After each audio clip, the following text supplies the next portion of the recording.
اعوذ باللہ من الشیطان الرجیم بسم اللہ الرحمن الرحیم۔ السلام علیکم پیارے بہن بھائیو، گولڈن لائنز میں آپ کو خوش آمدید کہتا ہوں۔ اللہ پاک سے دعا ہے آپ کو عافیت کے سائے میں رکھے۔ حضور نبی کریم صلی اللہ علیہ وآلہ وسلم نے ارشاد پاک فرمایا،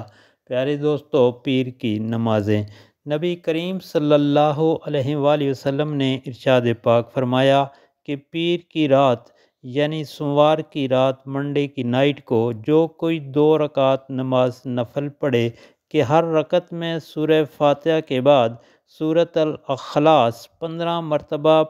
اور سلام پھیرنے کے بعد 15 مرتبہ آیت الکرسی اور 15 مرتبہ استغفر اللہ پڑھے گا تو اللہ تعالیٰ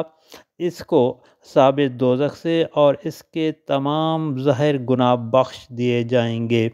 ہر آیت کے بدلے جو کہ نماز میں پڑھی جاتی ہے، حج اور عمرہ کا ثواب ملتا ہے، اور اگر آئندہ پیر تک فوت ہو جائے تو شہید ہوتا ہے۔ پیارے دوستو، قوت القلوب کی یہ حدیث شریف ہے۔ اور رسول کریم صلی اللہ علیہ وآلہ وسلم نے ایک مرتبہ پھر ایک جگہ فرمایا کہ جو کوئی پیر کی رات کو 4 رکعت پڑھے، اول رکعت میں سورہ فاتحہ کے بعد سورۃ اخلاص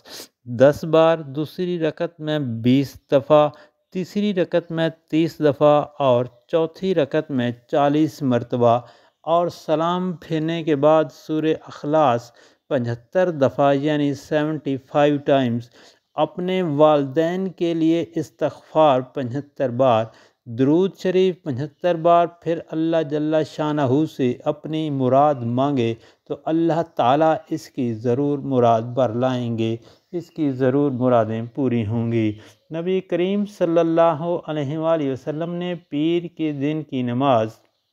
کے بارے میں فرمایا کہ جو کوئی سورج بلند ہونے پر 2 رکعت پڑھے، ہر رکعت میں آیت الکرسی 1 بار اور سورۃ الاخلاص 1 بار، سورۃ الفلق 1 بار، سورۃ الناس 1 بار، اور سلام پھیرنے کے بعد 10 مرتبہ استغفار اور 10 مرتبہ درود شریف پڑھے تو اس کے تمام گناہ معاف کر دیے جاتے ہیں۔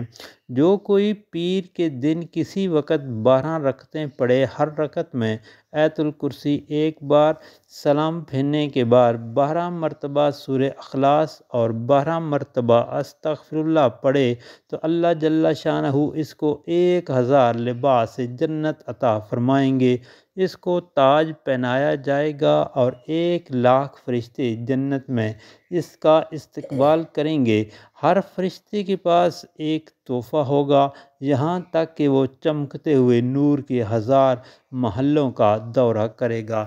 پیارے دوستو، اللہ پاک سے دعا ہے مجھے آپ کو نبی کریم صلی اللہ علیہ وآلہ وسلم کے فرمان پر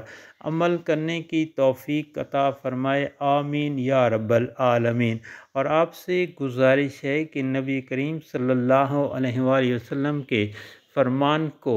آگے دوستوں، گھر والوں، عزیز و اقارب اور سوشل میڈیا پر لازمی شیئر کریں تاکہ ہر کسی کا بھلا ہو۔ اللہ تعالیٰ سے دعا ہے آپ کی پریشانیاں دور فرمائے، آمین یا رب العالمین۔